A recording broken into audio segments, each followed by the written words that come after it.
Namaskar and a very good evening, everyone. Good I would evening. like to welcome you all to the webinar on aviation sector organized by the Committee of Members in Industry and Business. First of all, I would like to extend my gratitude to the chairman of the committee, CA Dheeraj Kumar Khandelwal, and the vice chairman, CA Dr. Sanjeev Kumar Singalji, for conceptualizing this wonderful concept of putting through a webinar on the aviation sector and asking me to come over as a moderator. I would also like to thank the team at the ICI for having me here. And I would like to welcome you all for this wonderful session today. We have two esteemed guest speakers with us, CA Hari Nagrani ji and CA Alok Garg ji. First of all, I would like to introduce, it would be my great honor to introduce CA Hari Nagrani ji to you all. He will be taking the first session. Mr. Nagrani is currently serving as an Executive Vice President and a CFO of Delhi International Airport Limited, DIAL, being adjudged as the #1 airport in the more than 40 million pax category consistently since last 5 years. DIAL is a flagship company of GMR Group, and it's in the PPP model with the AAI, Airport Authority of India. He has worked with HPCL Landmark Group, Dubai, Subhiksha Trading Services Limited, Mother Dairy prior to joining GMR in the year 2010. Mr. Nagrani completed his chartered accountancy course in 1988 and has been working with various industries since then. His working experience in public as well as private sector spans over more than 30 years.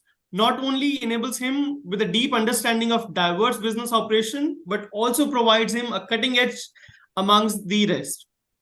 In addition of being a chartered accountant, Mr. Nagrani is also a qualified CMA, a CS, and a law graduate. Besides being member of 3 major accounting bodies, ICI, ICSI, and ICWAI, he is also a member of CPA Ireland, CPA Australia, and ICWAI UK.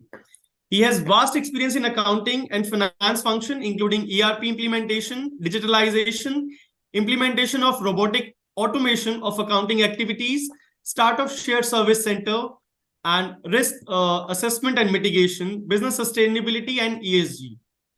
Ensuring successful funding for more than 25,000 crore rupees for DIAL by issuing bond both in domestic and international market, steering in the issuance of green bond post-COVID pandemic amounting to rupees 3,200 crore rupees, thereby benchmarking DIAL as Asia's first company in the aviation industry to do so, and being part of the ESG committee of DIAL are few of the main tasks he is accredited for. Since his academic years, Mr. Nagrani has been an achiever who not only held national scholarship from high school to graduation, but also excelled during his college days, where he was awarded with the gold medal, first rank, and the bronze medal, third rank at the university for BCom and NLB respectively. As things stands in the moment, he has been awarded with the best CFO mid-category by ICI in its 16th award function in Kolkata in January 2023, and the best CFO infrastructure by ASSOCHAM in its Vibrant Bharat CFO Summit and Awards in March 2023, as well as best CFO in aviation sector by ASSOCHAM in the year 2024, which adds to another feather to his hat. It's my absolute honor and privilege to introduce Mr. Nagrani to you all. Now, may I request Mr. Nagrani to take over the session? Thank you, sir. Thank you, everyone. Thank you, Institute, for inviting me for this discussion session on aviation industry. I have been dealing with Sanjeev since last 13, 14 years, and he has been always insisting me that I should come forward and participate in various discussion happening across various groups related to industry so that our other members can get the inside information about the various industry. But unfortunately, due to paucity of time and other issues, I could not. But this time when he called me, and I thought this time I cannot say no to him, and I should definitely participate and share my experience and knowledge which I have gathered in the aviation industry. What I will cover in my PPT presentation, I have covered briefly the various aspects of the aviation industry. And then I will cover about the Delhi International Airport, whom I am representing here. And after that, Alok will take his session, and then we can have a Q&A session wherein any member or anybody can ask any questions related to this topic. So I will just share my screen for the PPT presentation.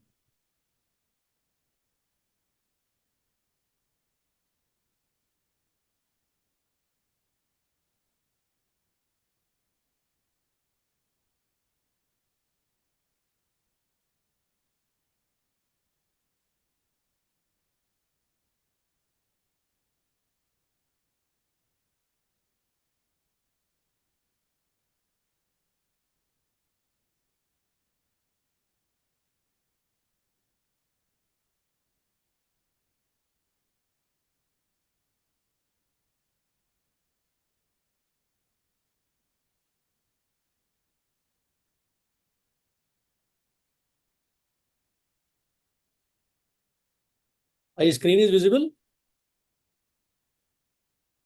Hello? Yes, sir, your screen is visible, but I guess you need to start with the presentation. Pardon? You need to start with the presentation, sir. Yeah, The yeah. presentation screen is not visible. Your It is not Outlook visible. screen is visible, sir. The PPT screen is not visible. Okay, I think there is some, just a minute. While sharing, you have to select the correct window from the PPT only. First, you have to open the PPT Yes. and then from there. Now it is coming? Yes, sir. Now it is coming. Yeah. Yeah. You can put it to the presentation mode. Yes, sir. Yes. It is fine now? Everybody is able Yes, to? yes. Yes, sir. Yes. Yeah. This is the brief agenda for this presentation. Industry overview, air traffic demand, airports, airlines, MRO, cargo and logistic, government initiatives, and a brief about Delhi International Airport. This is the major highlights of the aviation industry. India is the world third largest aviation market and one of the fastest growing market in the world. I think if we have seen that the growth of aviation sector started from 2014-15, and it was continuously growing.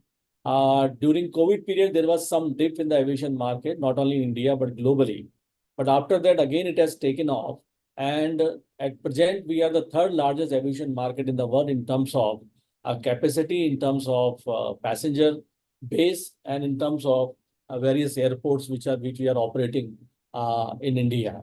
And we are also growing very fast, and we are very shortly going to surpass China and USA if the growth of double digit will continue like this. Indian aviation market size is estimated to be 13.89 billion US dollar in 2024 and is expected to reach 26.08 billion USD by 2030, growing with a CAGR of 11.08% during the period 2024 to 2030. And after that also, if we see the various information given in the media, our growth will continue with 6 to 8% continuously till 2047, when we will complete the 100-year of Indian independence. At present, we are having 148 airports. These are the operational airports. In addition to that, there are various airstrips also. If we consider that, we are currently having total close to 400, including operating airport and airstrips. And it includes 14 airports which are operating under PPP model, basically GMR Group, Adani, and Fairfax in Bangalore, and this Zurich Airport in Noida. These are the private operators who are operating the airports post privatization by the government of India. Presently, there are 10 domestic airlines. Major airlines are 7. There are regional airlines also who are also operating. And there are approximately 80 international airlines who are operating in India for international passenger. In FY24, total 376.43 million passengers travel to and from India, wherein domestic passengers being 306 million and international passengers being 69.64 million. If we see the FY24 figures, as I mentioned, that domestic passengers were 307 million, international were 16 9.64 million. There was year on growth, domestic is 13.5%, and international is growing very good, 22.2%, which is the major contributor for the revenue for the airport operator as well as for the airlines. Indian tourism today is 190 billion US dollar, and which is expected in next 10 years to reach USD 450 billion, which clearly indicate that there is a sufficient scope available in the aviation industry for expansion in terms of bringing new airports as well as adding more aircraft by the airlines to tap this market which is available immediately for the airport operator as well as for the airlines. If we see the estimated expenditure for the period FY24 to 2027, 20,000 crore Airport Authority of India is going to invest in brownfield airport in terms of capacity expansion and refurbishment. And 35,000 to 40,000 crore will be invested during this period for new greenfield airport, which government is planning to bring in various cities, which are coming up forward in terms of passenger growth, in terms of tourism, as well as in terms of infrastructure. If you see below table is CAGR 11.8%, that is the double-digit growth in the aviation industry from 2024 to 2030. In the recent budget also, government has allocated 1,500 crore for the regional connectivity scheme that is called UDAN, which we say Ude Desh Ka Aam Nagrik. This is the scheme which was launched in 2017 when the BJP government decided that they should bring the airfares at such a low level so that even medium class and lower middle class can travel by air, which is only a dream for them. That is why this regional connectivity scheme UDAN was introduced, wherein flights were started from small cities, two-tier cities to two-tier cities, so that at a lower fare, one can travel from one small city to another small city rather than traveling from between two metros. And government is also planning to do further privatization of other airports. Of course, it was supposed to be started 2 years back, but due to various regions, it was delayed. Now we are hoping that once this government has already started working, maybe very shortly some more privatization of few airports which were earlier decided by the government will start kick off.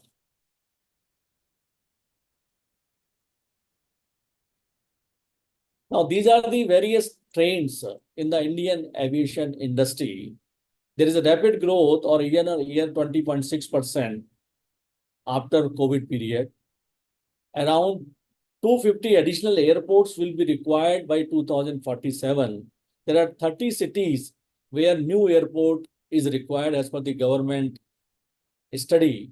Because of population is growing there is a need for bringing new airport in those cities.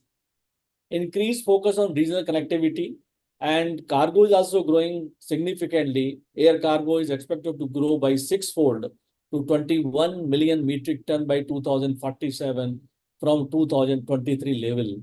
And a lot of technology is being introduced in the airport sector so as to ease the travel for the passengers as well as passenger convenience to improve.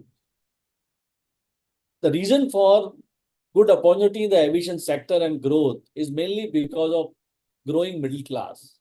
Growing middle class, over 350 million shall be flying, and as I estimate, around 700 million pax per annum will be the size of the people who will be traveling from Indian airports.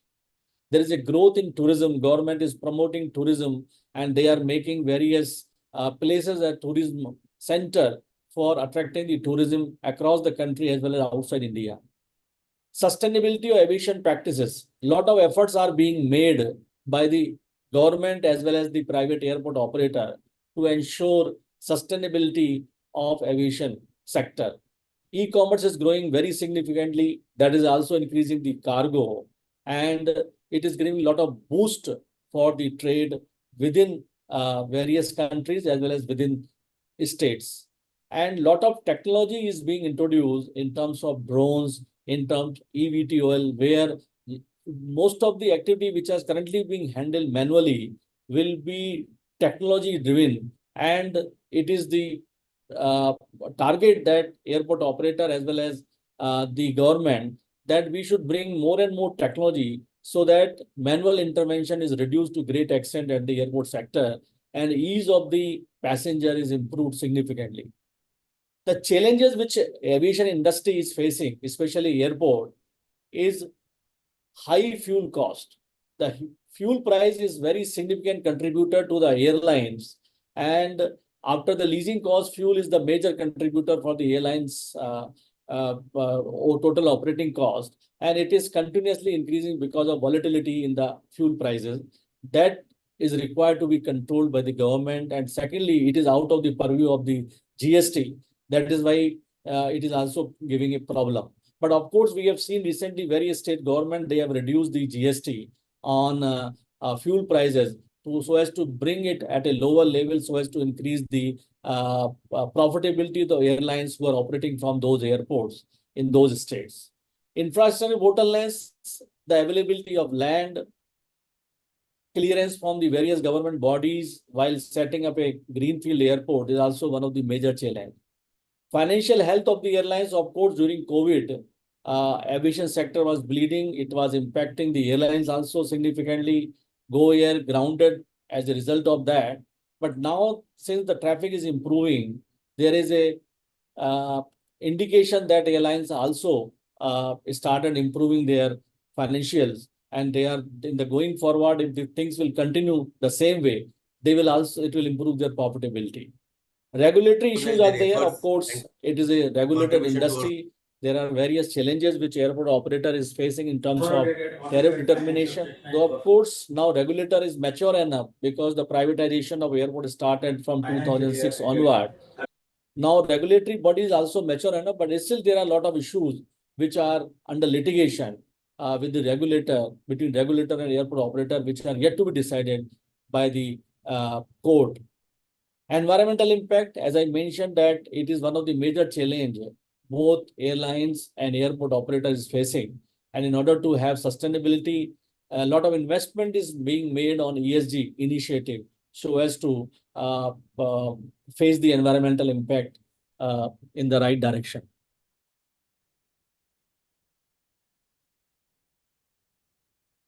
Now, this is the airport traffic demand. As we see, government has started the Udan scheme, which is called Ude Desh Ka Aam Nagrik, so as to bring air traffic within the control, within the reach of the middle class and lower middle class. They can also fly by the air because of reduction in the pricing, because of regional connectivity within 2,000 to 3,000 rupees, one can travel from one small city to other small city in a faster way. And secondly, in 2047, we are estimating that passenger traffic will reach 1.1 to 1.3 billion. There is a growth of 6.8% from 2019, that is the pre-COVID level, till 2047. So which currently our air traffic is around 400 million, which will reach to 1.1, 1.3 billion, which is a significant jump in the traffic, which will give boost to the airports as well as to the airline industry in terms of more business available for the growth. Challenges are available, basically volatility of oil prices. Of course, that is a major challenge for the airlines. Geopolitical events, post-COVID, there were a lot of challenges in terms of travel between India to China, India to other part of the world because of local restriction, and some unrest due to Russia and Ukraine war, as well as between India and Pakistan. Some closure was there that impacted the air traffic, and of course the exchange rate, because wherever airport operator is doing the funding for international bond, there is a payment in the dollar rate, as well as airline, they are making payment of lease rent in dollar. If dollar is volatile, then of course it is impacting the financials of both airport operator and airlines. All these constraints, though government is addressing in terms of making policy decisions, bringing more transparency in terms of taxation, but still these issues are not more favorable to the industry. Now, key action points which are required, that capacity augmentation is very much required to uh, address this significant jump in the passenger from 400 million at current level to 1.1 to 1.3 billion. That is why government has come out with a national airport development plan, wherein they have identified that they require more airports and more airlines to address this significant improvement in the air traffic. Use of technology is also one of the area where more focus is being given by the airport operator.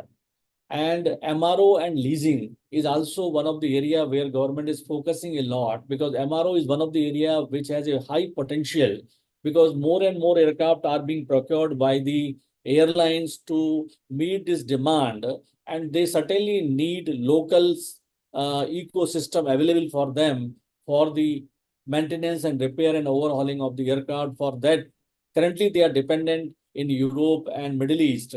That is quite costly. If local this facility is available, they will certainly get benefit in terms of cost reduction. And there is a shortage of skilled manpower, because as aviation industry is growing, earlier it was having monopoly of Airport Authority of India.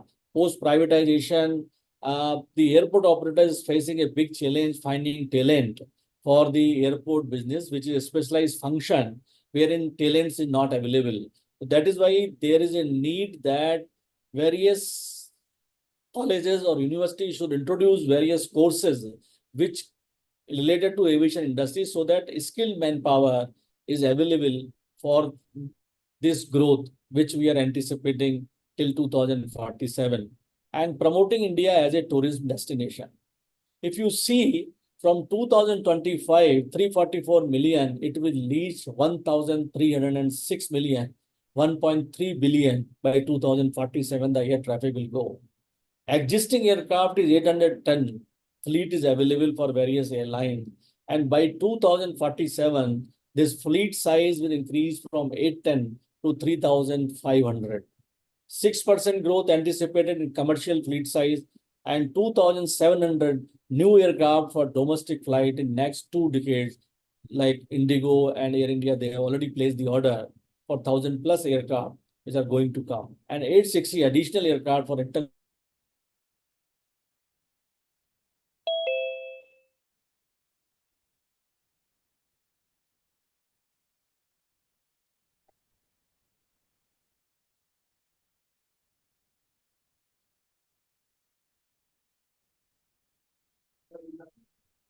economy by 2047.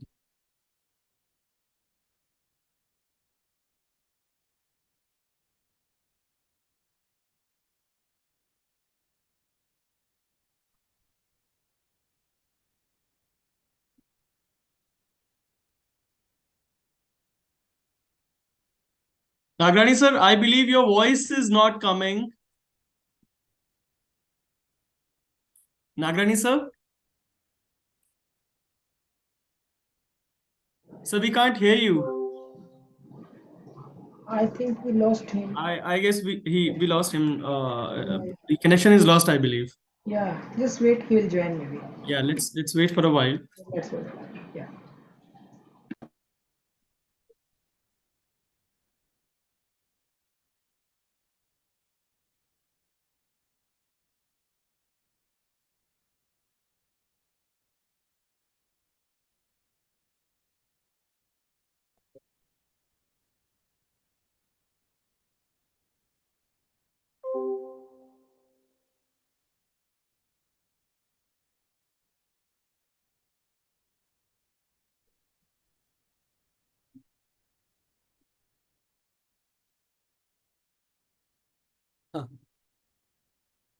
Government, of course, government support is available, and government is bringing a lot of initiative for supporting the industry.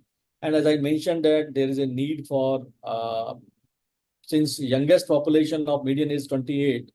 Now India is growing, youngest population is growing, and they are more prone to travel by air rather than a conventional mode of transport like rail and road.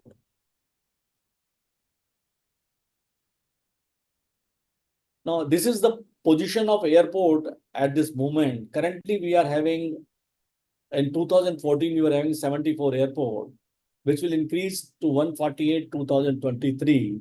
And going forward in 2047, there will be additional 258 airports are required as per the government. 132 by 2030, 2040, 196, and 258 by 2040. With this, around 400 airport will be operational by 2047 to meet this demand of air traffic. The challenges basically in terms of greenfield airport is the availability of land. That is one of the major challenge which we have also faced while starting our Goa airport.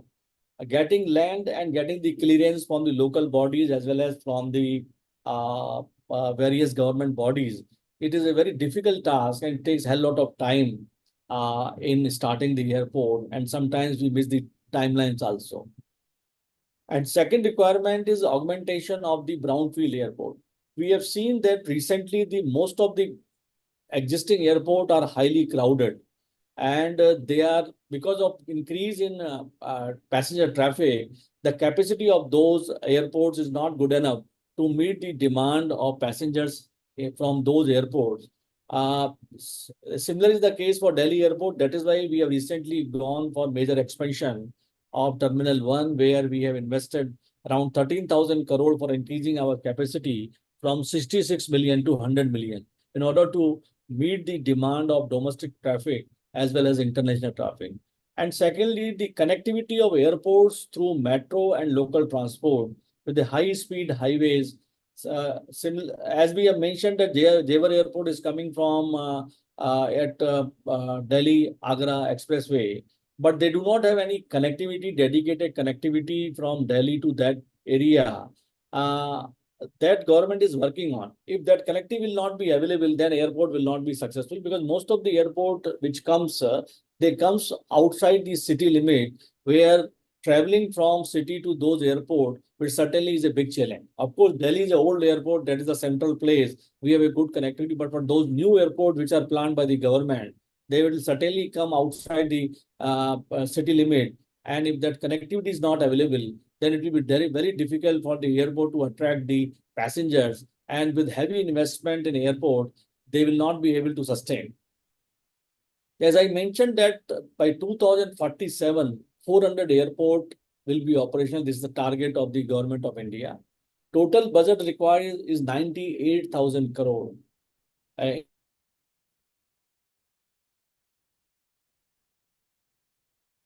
In this 5-year period, and which includes privatization is happening. A lot of investment is required by the airport operator who's getting the license or the concession for development of the airport, either it is greenfield or brownfield. Key points to be kept in mind for the airport expansion is basically land acquisition should be on time. It should be cleared by the various government bodies, especially Green Tribunal. It takes a hell lot of time in giving clearance. Then the concept is also basically working where prefabricated structure is being made so as to expedite the construction of the terminal building. Earlier, the conventional way of terminal building takes a lot of time and cost. Now, a lot of airports are started using prefabricated structure. Jewar has used this technology in their airport at Noida. Comprehensive hub policy to promote long-haul connectivity. Now, government is working on hub policy in 2021. They have come out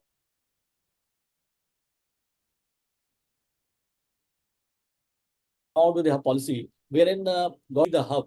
We have seen that most of the flights which are going from Delhi to US or North America or maybe Australia, they are going via Dubai, and Dubai has become a hub. Now, government is promoting that Delhi, Mumbai should be made a hub so that the passenger need not to go to Dubai. He can go via Delhi to North America or US from Indian airports only, rather than having a halt at Delhi, Dubai or Singapore, so that those local airports will not get the advantage, rather than Indian airports will get the advantage. A lot of efforts are being made to make Delhi and Mumbai as a hub. And going forward, other airports like Chennai and Calcutta will also be made hub in order to promote and get the benefit of passenger growth at the local airport. Minimum connect time between two terminals is also very much necessity, because as we know in Delhi airport, there are three terminals, terminal 1, 2, and 3. Movement between the terminals is currently through bus. That takes a lot of time. That is why we are contemplating to come with a automated passenger movement facility, wherein internally from one terminal to other terminal passenger can move. That will improve the minimum connect time so as to ease the passenger experience moving from domestic to international or vice versa.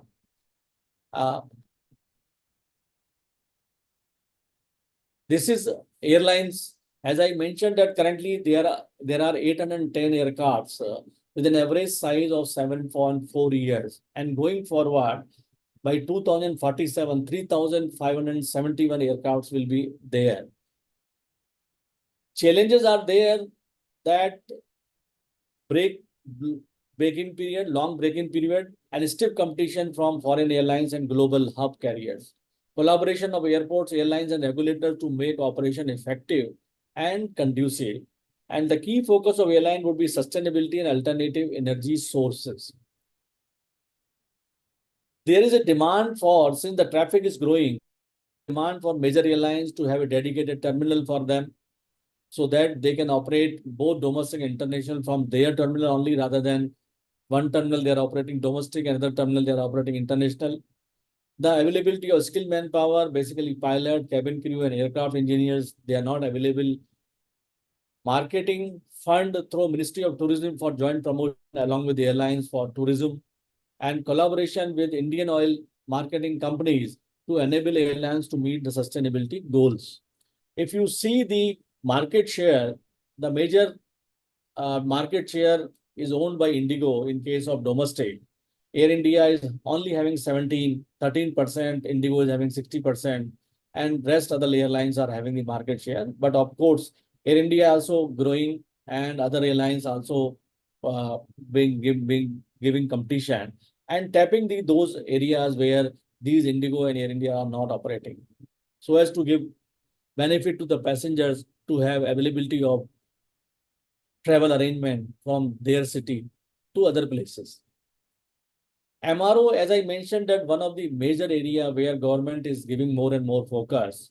And since the fleet size increasing, a lot of aircrafts are being ordered by the airlines. There is a demand for having MRO facility in India at a very cost-effective manner. Currently, MRO remains the second largest operational expenses after fuel, at about 12 to 15% of total revenue of the airlines. And it is only 1.5% of the global MRO market is currently being handled in India. So it clearly indicates there is a huge opportunity available for MRO business in Indian market. And because of that reason, government is giving a lot of incentive to the MRO business. And recently they have reduced the GST from IGST rate to 5% on aircraft and aircraft engine parts, effective July 15, so as to make it more competitive. Though, of course, MRO facilities are available in Delhi and other part of the country, but they are not competitive as compared to the international market. That is the major area for concern for the MRO business in order to compete with the foreign partners. Air cargo is also one of the major area for the revenue for the airport operator. There are various challenges which in a cargo industry is also facing. However,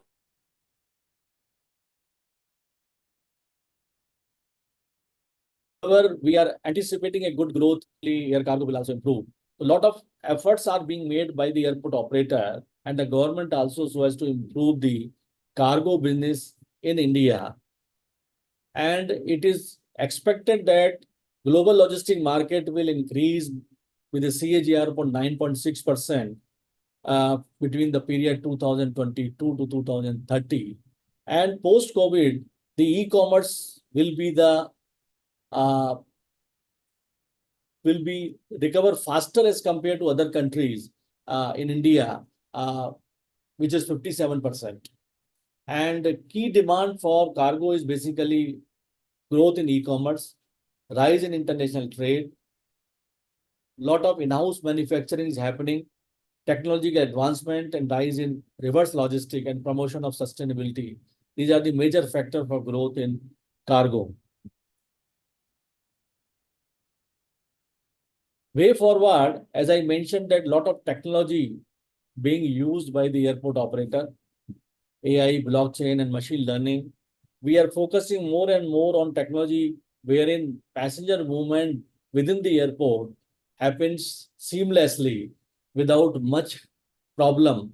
As some of you might have experienced that Digi Yatra is one of such initiative where with the face recognition, a passenger can enter into the airport until the boarding without having any problem in terms of verification or scrutiny by the CISF and all. Regulatory system, as I mentioned, that it is already a lot of improvement are there. It has become more mature now. Whatever problem initially airport operator were facing in terms of tariff determination, most of the issues has been settled down by legal route and all. And hopefully going forward, the tariff determination process will be more smooth and tariff outcome, application outcome will be very faster. And upskilling of the workforce, that also is happening. Lot of efforts are being made by the various education institutions and the airport operators to start giving training so that technically strong manpower is available within affordable price to meet the growth in this industry. These are the way forward. The government's various initiative, as I mentioned, that government has come out with a national airport development plan till 2047 for capacity augmentation and concessioning of identified AI airports under PPP model. Udan scheme has been introduced. A lot of money has been pumped in by the government to improve the regional connectivity. Next generation airports for Bharat is an initiative to expand airport capacity over 5x to handle increase in passenger by next 10 to 15 years. AI startup policy is also to streamline the interaction of AI with its stakeholders to upgrade and innovate the airports, and rationalization of taxes, which government has already done in case of MRO. Now I will just briefly touch upon the Delhi International Airport. Delhi International Airport is in public-private partnership with Airport Authority of India. We are having 64% share, and wherein Airport Authority of India is having 26%, and Fraport Germany is having 10%. So there is an operational management and development agreement between DIAL and Airport Authority of India. With this agreement, government has given concession to Delhi International Airport, and there is another agreement which is called State Support Agreement, which is with the Government of India. There are various activities of which comes under sovereign.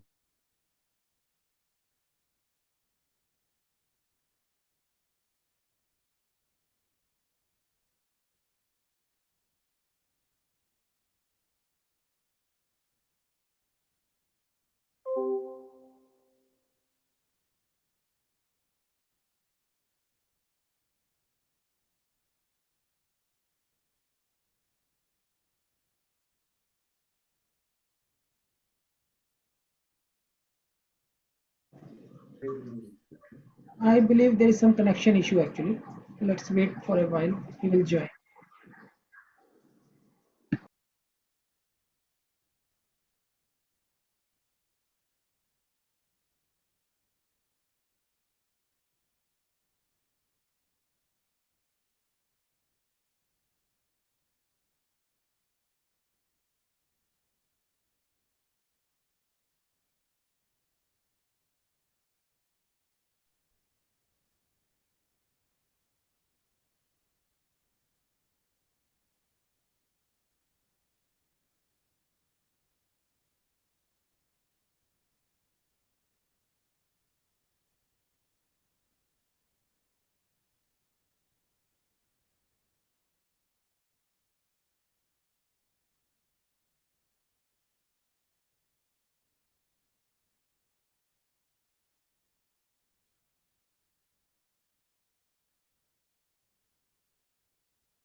Airport Authority is having 26%.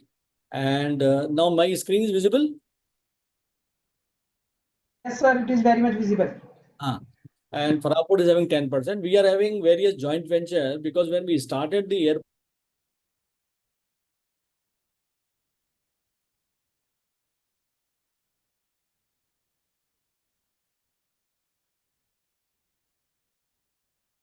basically for the various activities which were related to airport only, they made joint ventures with the international experts who are having experience of those business, and they made joint ventures. For example, in cargo, we are having a joint venture with Celebi, Delhi Aviation Services Private Limited, one of the joint venture. Airport parking services, we are having joint venture. Duty free, we are having joint venture. Advertisement, we are having a joint venture. Basically, we are having minority stake in these joint venture. Travel food services, we are having joint venture.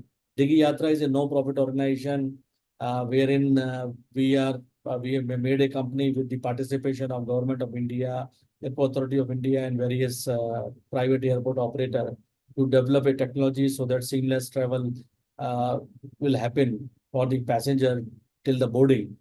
And Delhi Aviation Fuel Facility Limited in partnership with Bharat Petroleum and GMR Bajoli Holi for providing the electricity to the airport.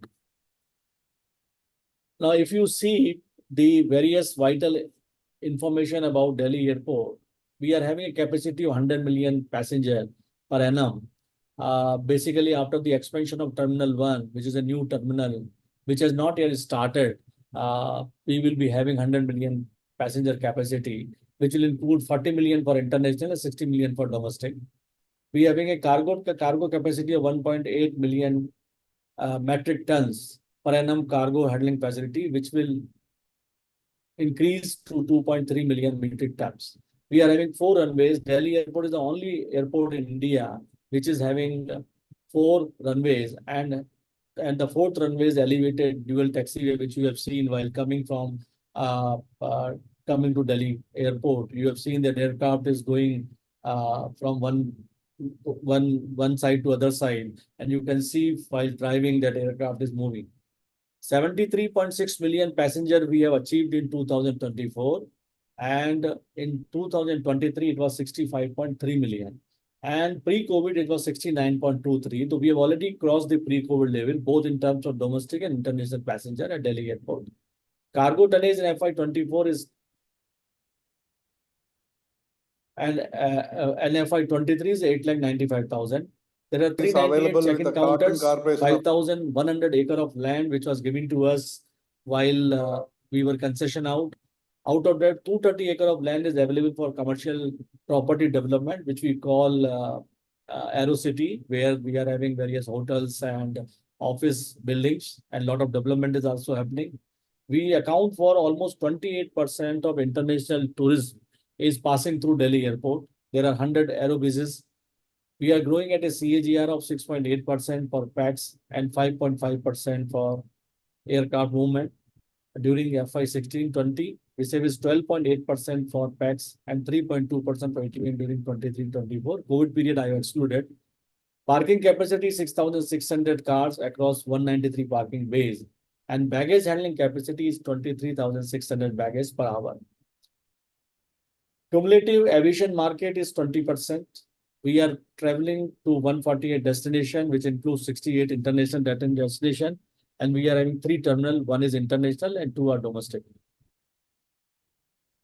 This is the passenger traffic for last 5 years. FY20, as I mentioned, 67.3 million.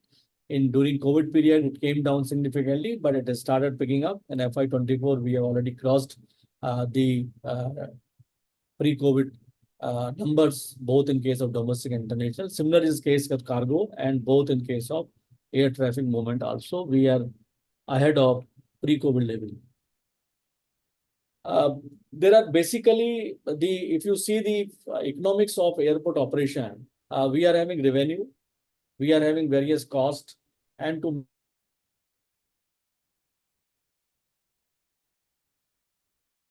meet that cost, we are having interest of airport is divided in 3 parts.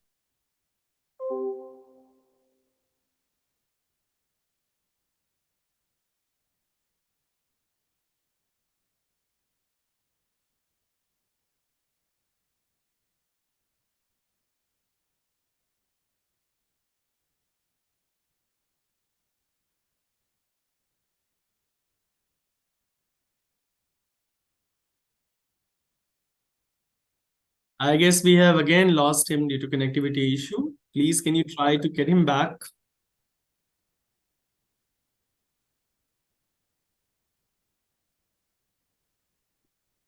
Yes.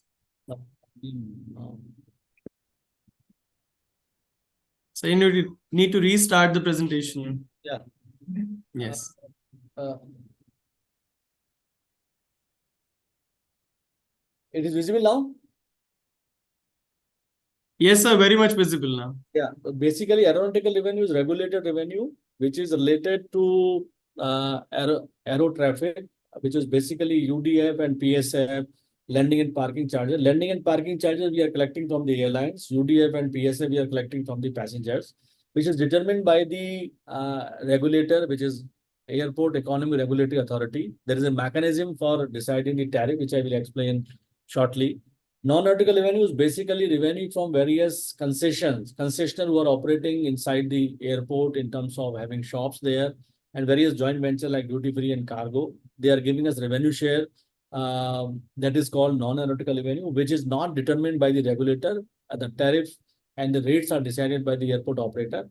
Cargo income is also comes under non-aeronautical income, and there is income from airside land development, which is, as I mentioned, 230 acre of land is available for commercial development. So we are having various hotels and office complexes in Aero City. They are where therein we are getting the rentals from those developers who are operating those hotels and office complexes. And income from other sources, basically dividend from joint ventures and interest income on various investment which we make for our surplus funds. Cost is a major share cost for Delhi Airport is revenue share, which we pay to Airport Authority of India. As I mentioned that it is a revenue share model. It is a PPP airport where we pay 45.99% of our top line to Airport Authority of India as a revenue share in advance every month based on the annual operating plan or the business plan of that financial year. That is a major cost to the Delhi airport. And similar is the case for other private airports, but revenue share is different. For example, in Mumbai, it is 37%. Hyderabad, it is 4%. Bangalore is 4%. Depending on the airport and the bidding done by the various airport operator, the revenue share is decided. But new airports, which has been bid by Adani, there it is per pax model, wherein depending on the per pax at various airports, Adani has to pay the revenue share to Airport Authority of India. But in our case, it is 45.99% of the top line. There are three buckets of various expenditure: personal expenses, operating expenses, and administrative expenses. This is also three major expenditure. But major expenditure in case of airport operator, as I mentioned, is the revenue share payment to Airport Authority of India, the repair and maintenance costs, because a lot of equipments are there where regular repair and maintenance is required. Then utility expenses, which is basically electricity and water. This is also one of the major costs for the airport operator for running the airport.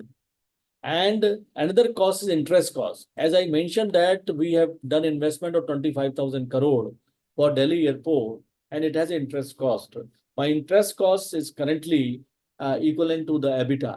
Basically, I am not generating enough EBITDA even to meet my interest cost because I am paying 45.99% revenue share to Airport Authority of India. So that my EBITDA availability is very less because major share is going to Airport Authority of India. It is almost 46%.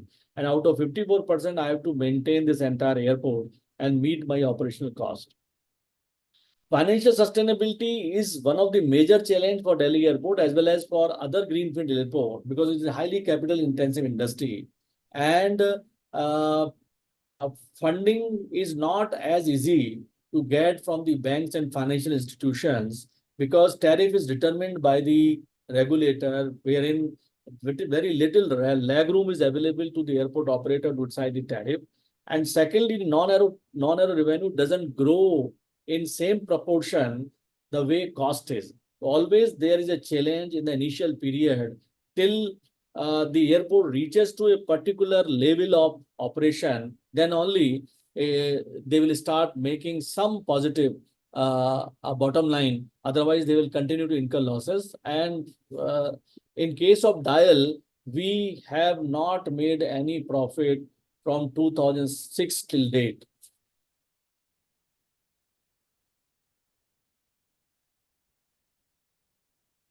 This is the tariff determination model. Basically, it works on a building blocks. There are 5 building blocks. We get the return on regulated assets base. As I mentioned that aeronautical revenue is regulated. So out of the total asset which we are having at the airport, the total share of regulated assets base, which is basically used for the airport operation, we call them regulated asset base. On that, we are getting the weighted average cost of capital, the return we get at the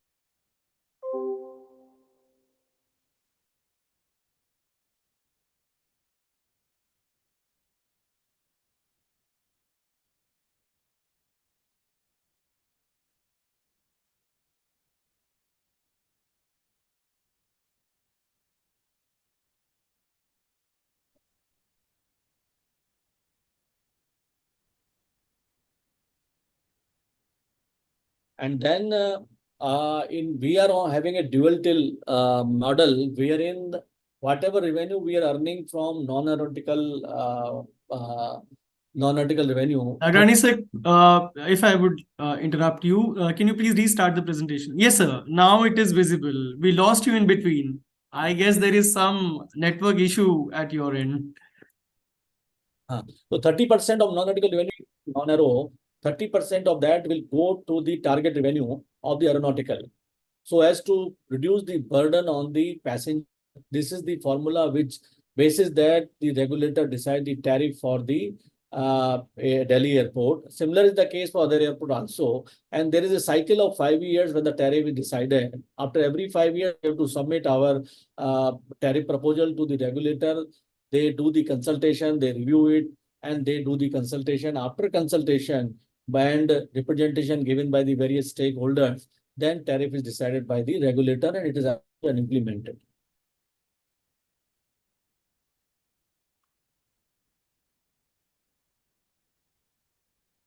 This is basically environment related issue. The energy consumption, we are using LED lights across all the airports and we are using solar lights as well as hydro lights. We are using solar PV units in the building. And secondly, we are dependent on not BSES. We are using the hydropower from dedicated source of Bajoli Oli, as well as we are using the solar power for our airport.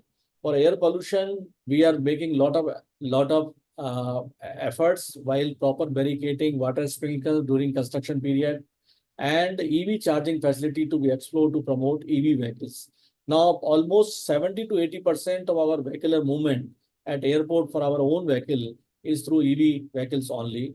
For noise pollution, we are using DG sets with soundproof wall and perimeter wall we have constructed around the airport so that noise doesn't pass through and disturb the neighboring area. Water users, we are using rainwater harvesting and recycling of the water so as to increase the water level at the airport. And for solid waste also management, we are doing a lot of efforts in terms of proper collection, transportation, and treatment so as to help the environment. Various ESG initiative we have taken in terms of energy conservation. We are using the energy audit we are conducting. We are adopting the energy management system, and we have developed a green infrastructure. Terminal building is LEED certified building, and we are going to be carbon neutral airport by 2030, and we will get level 4. Renewable energy we are using solar and hydropower. Operational excellence we are getting in terms of air traffic control so as to reduce the emission, and holding time is reduced for the aircraft. Airlines programs we are conducting wherein we are encouraging airlines to use BME, bridge mount equipment, rather than using the conventional method of deboarding so as to reduce the emission, as well as use of taxi boats while landing and moving to the taxiway. Low carbon transport we are using, increased carbon sink and GHG management airport carbon accreditation. We are doing it at the airport for ESG initiative. I think this is I have covered in brief. If anything is left out, maybe something more I have to cover, but if time doesn't permit, I will conclude my session here itself. And after that, once Alok will finish his presentation, then we can go for Q&A session.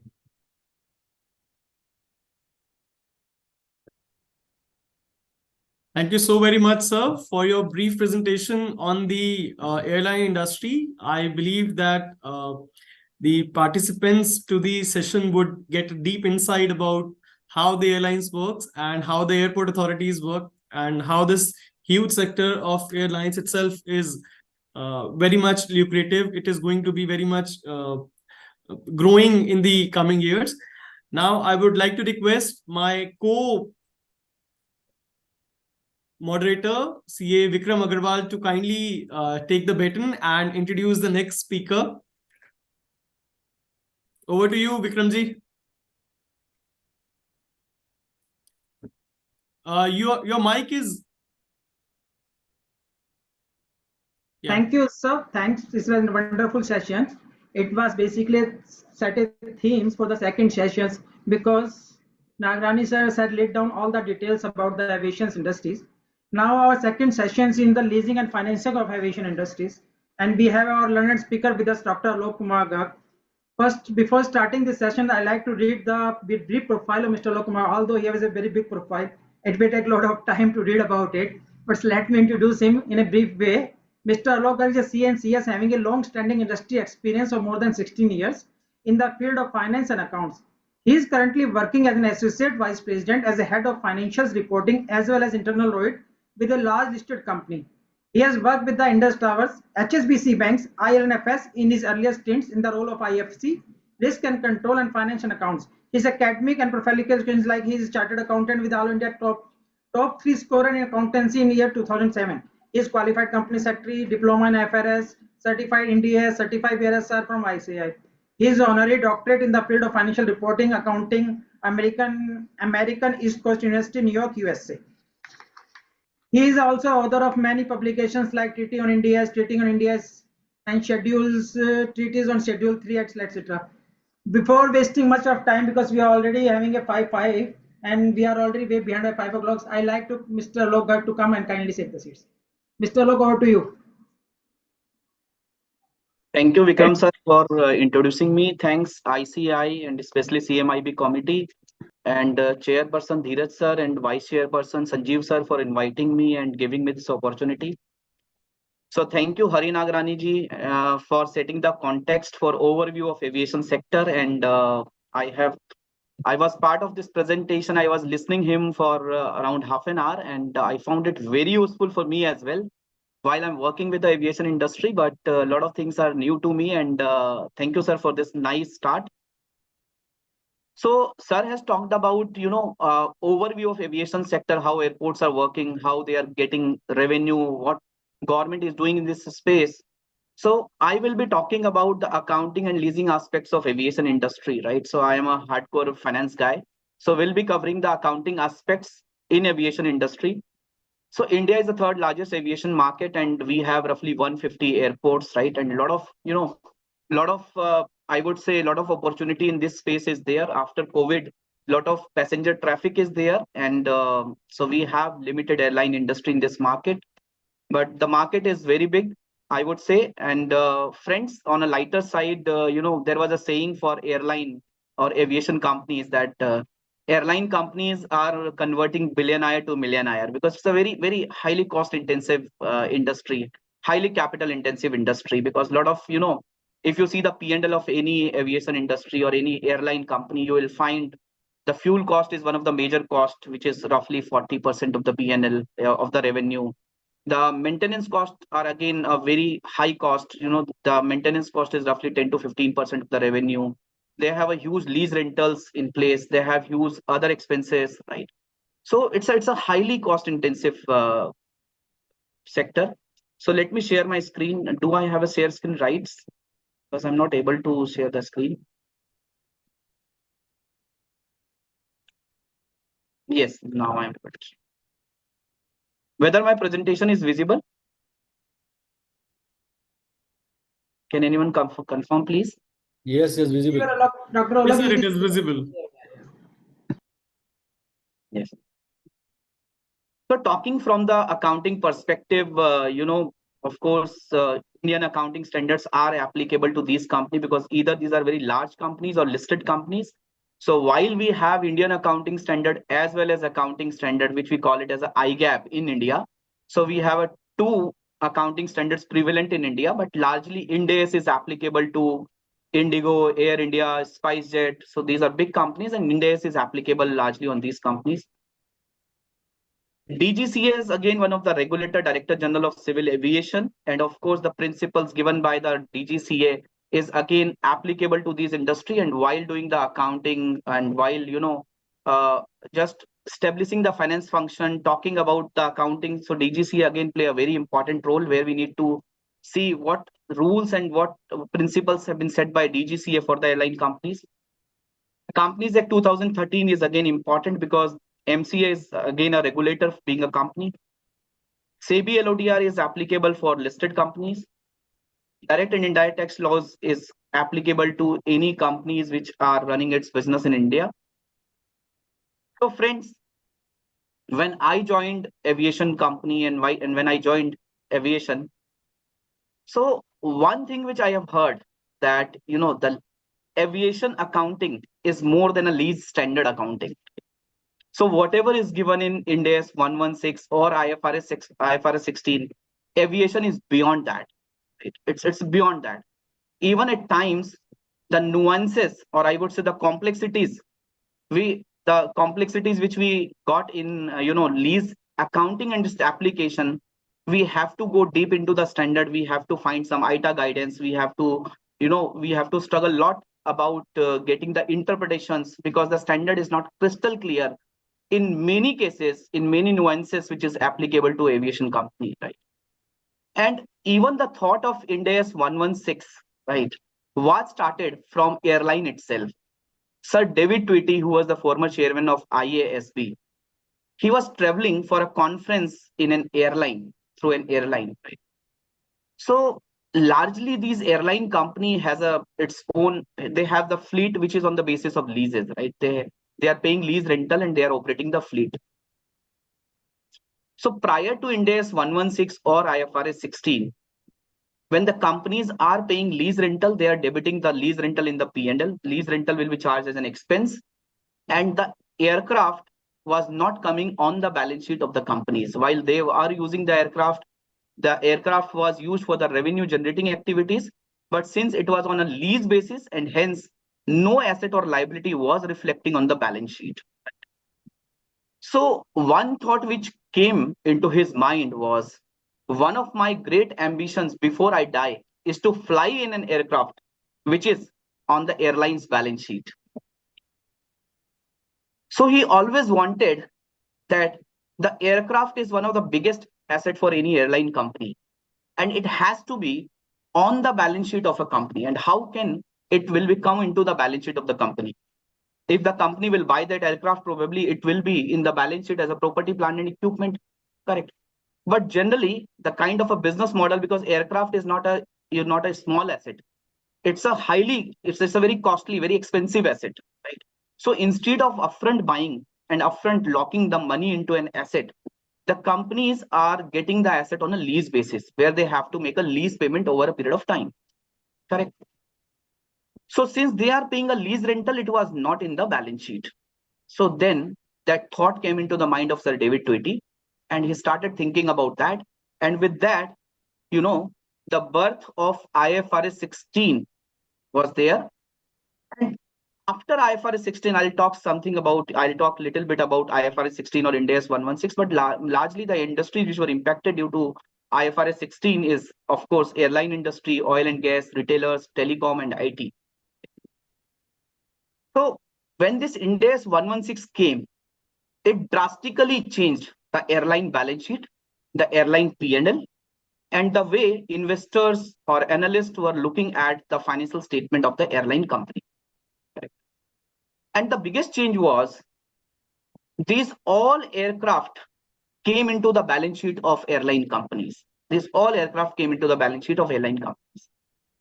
If you will see the asset side, almost the right of use asset of aircraft which is outcome of IFRS 16, it constitutes around 30 to 40% of the total asset base of a company, of airline company, right? So I'll discuss some concepts of Ind AS 116, and then I'll relate those concepts with airline companies operations, right? And this is how I'll discuss the airline leasing accounting and critical accountings. Otherwise, we are following accrual system of accounting in any airline company, right? The basic concepts remain same for any kind of industry. So whatever accounting is specific to airline industry, I'll cover those accounting here. So earlier, when I'm talking about the lease accounting, there was no asset, no liability except finance lease. But the concept was, if someone is buying an asset, he is, showing the asset on the balance sheet side, or on the asset side of the balance sheet. If someone who is buying the asset and taking a loan, he's showing the loan on the liability side and asset on the asset side.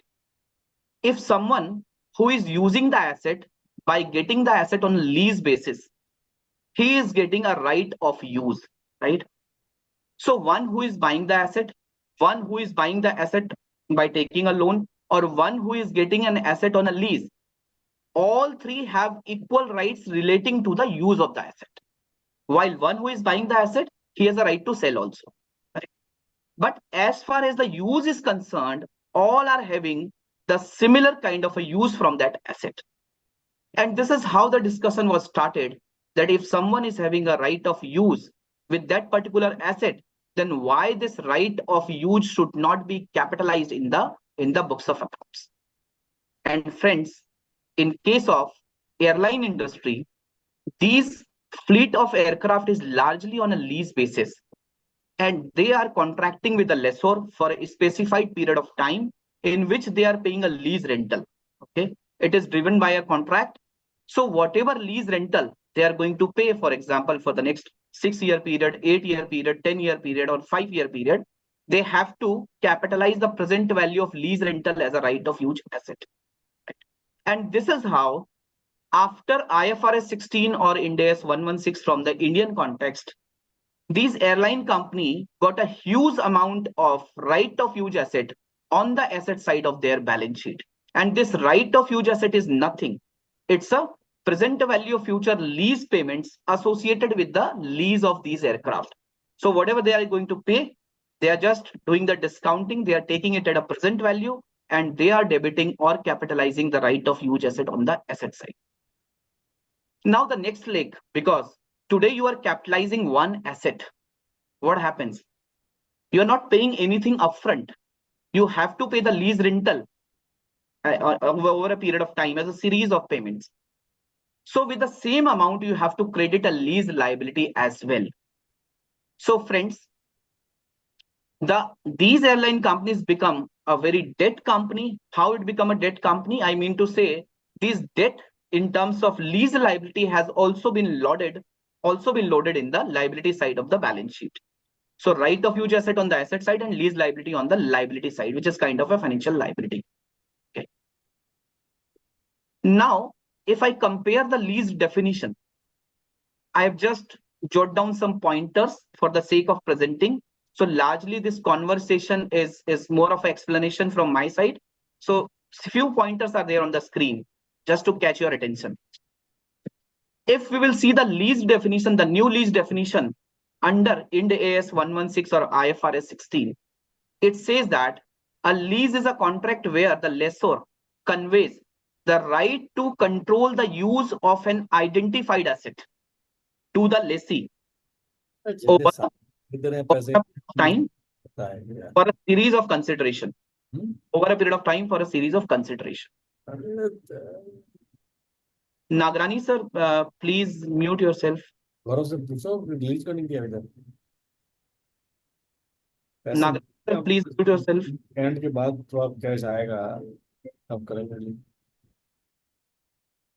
Yes.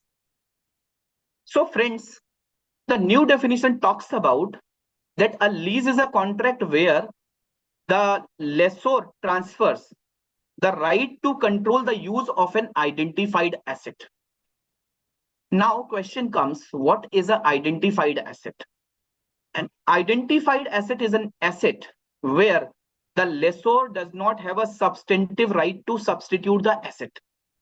Okay, means if you are taking an asset on a lease basis, the lessor will not replace your asset until and unless some event, okay, is occurring. For example, you are taking a car on a lease basis and the car met with an accident or car needs a repair, then lessor will replace your car with another car. Okay.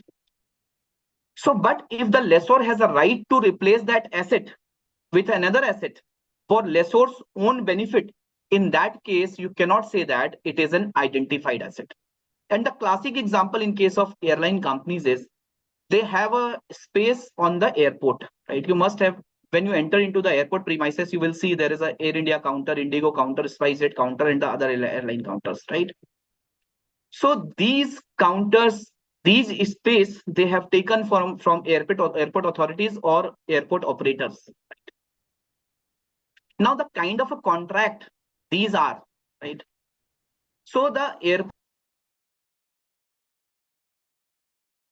to substitute the asset means, for example, if the counter of X airline is in front of the gate number 4, probably you will find that counter, is relocated to gate number 3, okay, after 3 months or after 4 months. Okay. In that case, if airport authority or let's say lessor has a right to substitute the asset, right to replace the asset, in that case, it will not be considered as an identified asset. If it will not be considered as an identified asset, it has become outside the purview of Ind AS 116. Then how the accounting will happen? So while looking at airline companies' balance sheet and P&L, you will find there is a line item called aircraft and engine rentals, right? So these spaces, these airport space, these all companies are charging directly to the P&L. Whatever rent they are paying, they are directly charging to the P&L. They're not creating right of use asset or lease liability. Why? Because it is not meeting the definition of identified asset, because lessor has a substantive right to replace the asset, to substitute the asset. Correct? So these airport space, the companies are debiting as a rental to the P&L. Okay. Now, what about aircraft? What about engines? These airline companies are taking engine on a rental basis, right? These aircraft companies are taking aircraft on a rental basis. For these aircraft and engines, which these companies are taking on a rental basis, on a lease basis, the company is capitalizing the right of use asset and the company is crediting lease liability on the basis of present value of lease rentals. Okay. Now, friends, for meeting the temporary demands, right? When in the aviation, there are 3 kinds of leases. One is operating lease, the another one is finance lease. Although after Ind AS 116 and IFRS 16, the concept of finance lease and operating lease does not exist, right? It is only a lease from the lessee perspective. But in a general terms, operating lease is kind of a lease where the lessee does not have a right to purchase option. Finance lease is a lease where the lessee has a right to purchase option. Okay. So generally, and the third one is kind of a wet lease. What is a wet lease? So the wet lease is a lease where the airline companies, for meeting their temporary demands, they are taking the aircrafts on a lease basis for a short period. Let's say 3 months, 6 months, right? And these wet leases are on the basis of ACMI, aircraft crew maintenance and insurance. Generally, what happens in airline companies? When you operate an aircraft, you have to pay lease rental. You have to maintain the aircraft, right? There is a crew, cockpit crew and cabin crew. The pilots are cockpit crew and the air hostess are known as a cabin crew, right? And there is, of course, insurance element. Okay. So these 4-5 kind of expenses are always there in an aircraft when you are taking aircraft on a lease basis. So in case of a normal leasing arrangements, you are paying a lease rental. You are responsible for the maintenance of the aircraft, okay, for a period of use. You are deploying your own crew and you are also responsible for taking an insurance hit, taking an insurance expenses. In a wet lease kind of a concept, the lessor is responsible for maintaining the aircraft. The lessor is responsible for the insurance. The lessor is giving you aircraft and the lessor is also giving the crew. Okay. The lessor is giving the pilot. or let's say cabin crew as well. So this is known as a ACMI model, aircraft crew maintenance and insurance. Okay. So this is the third one, which is a wet lease. In case of a wet lease, as I told you, the period is too short. Okay. For example, 3 months or 6 months or 9 months, or let's say 12 months.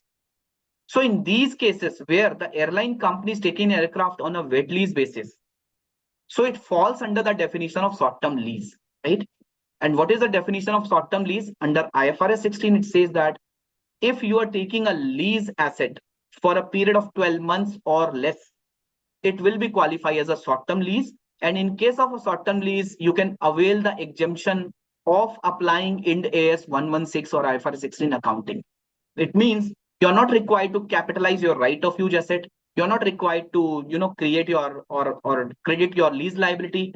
So you can straight away, whenever you are paying your lease rental, straight away you can debit it to the P&L under the caption aircraft and engine rentals. Okay. Friends, this is a kind of a sector where there are limited players. If I talk about the manufacturer, there are limited, like Boeing, like Airbus. If I talk about MROs, they are limited. If I talk about operation equipment manufacturers, OEMs, they are limited, of course. So this sector is having a very limited kind of expertise, even in terms of employees. In terms of employees, so there are very limited resources which are having a aviation expertise or aviation experience. So to meet the demand, at times the lessee negotiates with the lessor and they modify the lease. And what is meant by modification? Modification means change in the scope of the lease. For example, earlier the lessee has taken an aircraft for a lease of 8 years. Now the lessee wants to extend the aircraft for, let's say, for the next 2 years. So this is known as a modification.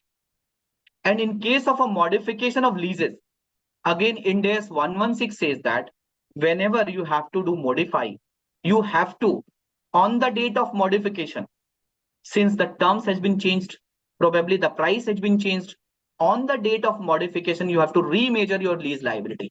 For example, after 8 years, when the lease is going to expire, at the end of 8 years, the lessee and lessor agrees to modify the aircraft lease for the next period of 2 years.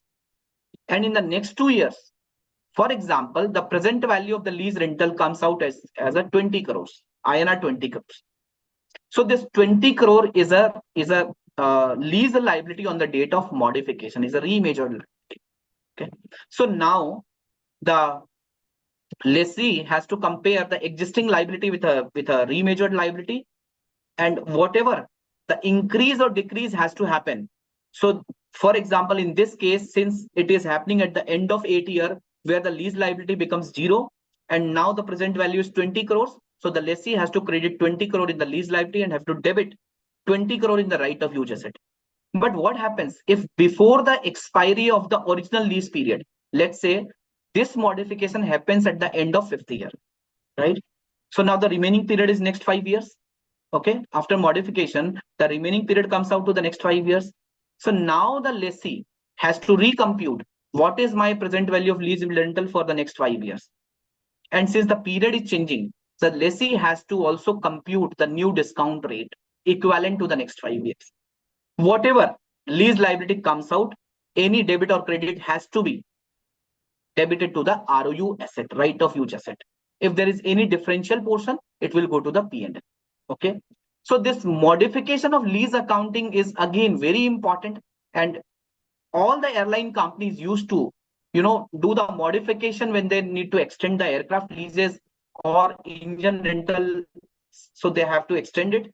So in that case, they have to apply the modification accounting of leases, right? So at times you will find that the lease liability has been increased. Okay, the right of use asset has been increased while the fleet has not been increased. So the reason could be modification of leases as well.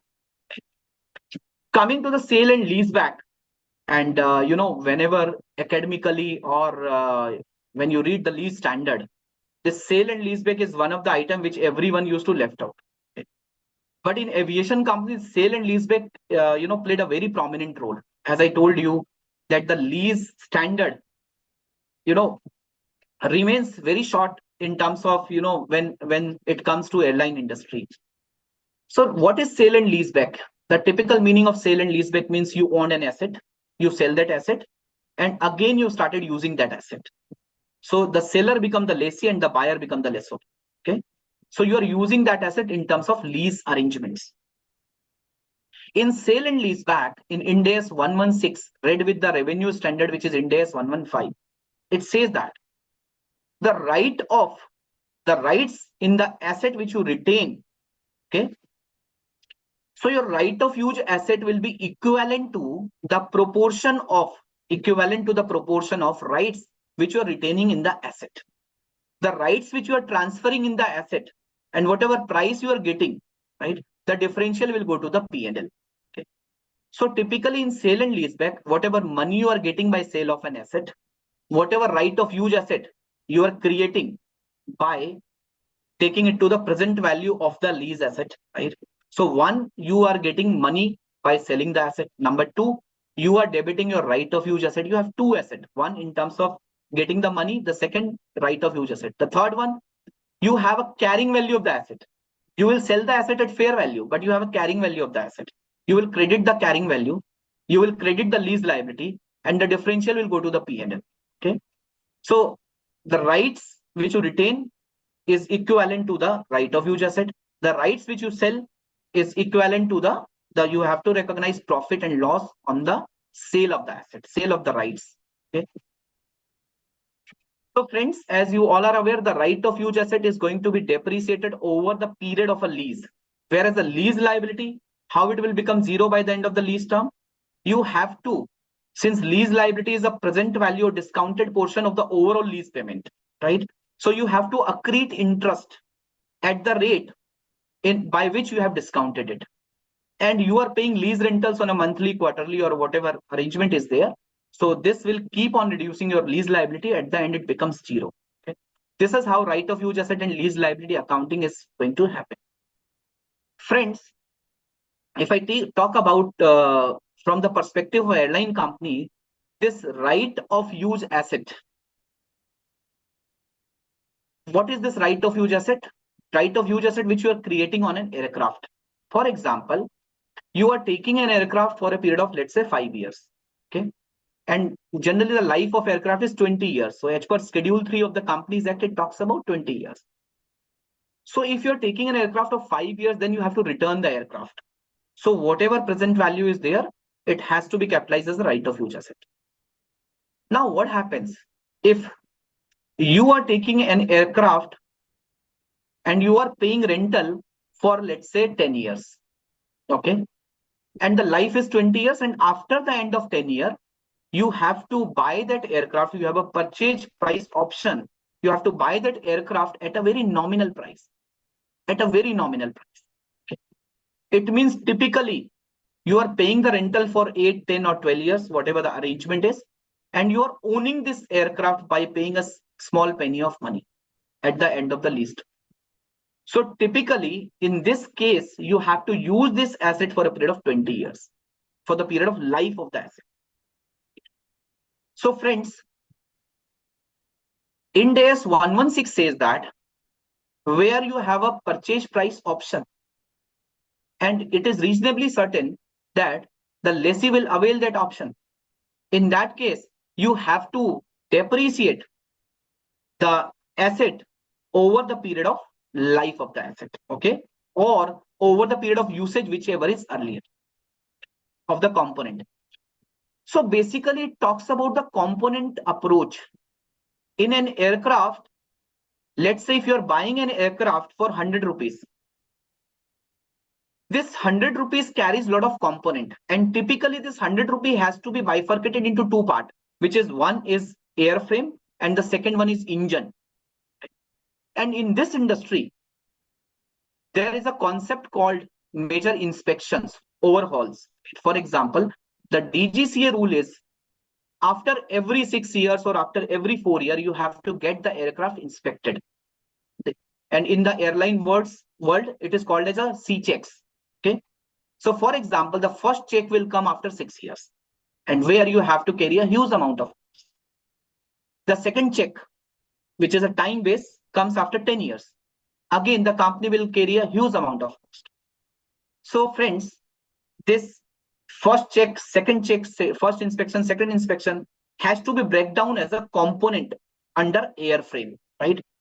And whatever replacement cost is there as on today, the cost of the airframe has to be bifurcated into different inspections, right? And the first inspection has to be depreciated over a period of 6 years. The second inspection has to be depreciated over a period of 10 years, so on and so forth. Likewise, engine. So normally the airframe is the checks and the repairs or maintenance of the airframe is on a time basis. After a flux of, let's say, 6 years, 10 years, so it is at a fixed time period basis. But as far as engine is concerned, it is on a flying hour basis. It is on a usage basis. So for example, if the company is capitalizing an aircraft or right of use asset of an aircraft, the company has to break down between airframe and engine. And in the engine, the company has to break it down into the multiple component. For example, the first inspection the company has to make after, let's say, 15,000 hours. And the company expects that in 1 year, I will be able to fly roughly 4,000 hours. So the company knows that after 4 years, I have to enter into a major maintenance cost. So the first, which will come after 4 years, the first maintenance will become a significant component. Then the second maintenance will become a significant component, right? So this is kind of a maintenance which they have to carry out either as per DGCA rules or as per OME rules. Okay. So friends, if the company has taken an aircraft on a lease basis, where the company has a right to purchase, the company has to capitalize right of use asset by considering or breaking down into a different component which have a different useful life. So this is a significant change in the accounting where the right of use asset is capitalized for an operating lease kind of item where right to purchase option is not there, and the finance lease kind of arrangement where the right to purchase option is there, okay, from the lessee perspective. So this is one of the major difference between these two things. Okay. So now coming to the kind of a transactions in aviation accounting airport space I talked about, the company is debiting the lease rental which the company is paying to the airport authority or the lessor as a lease rental expenses. Okay. Aircraft on rentals, if it is a long-term lease arrangement, of course the company has to create right of use asset and the company has to credit lease liability. Okay. Aircraft on rentals, if it is a short-term lease arrangement, like kind of a wet lease, which I have talked about, if it is a short-term lease, the company is not required to capitalize right of use asset and lease liability, and the company can, whatever rentals the company is paying on a monthly basis, the company can debit it to the aircraft rental expenses in the P&L straight away. Simulator charges. So there is a training equipment which the company is taking on a lease basis. So again, if it is a long-term lease, then ROU asset has to be capitalized and lease liability needs to be credited.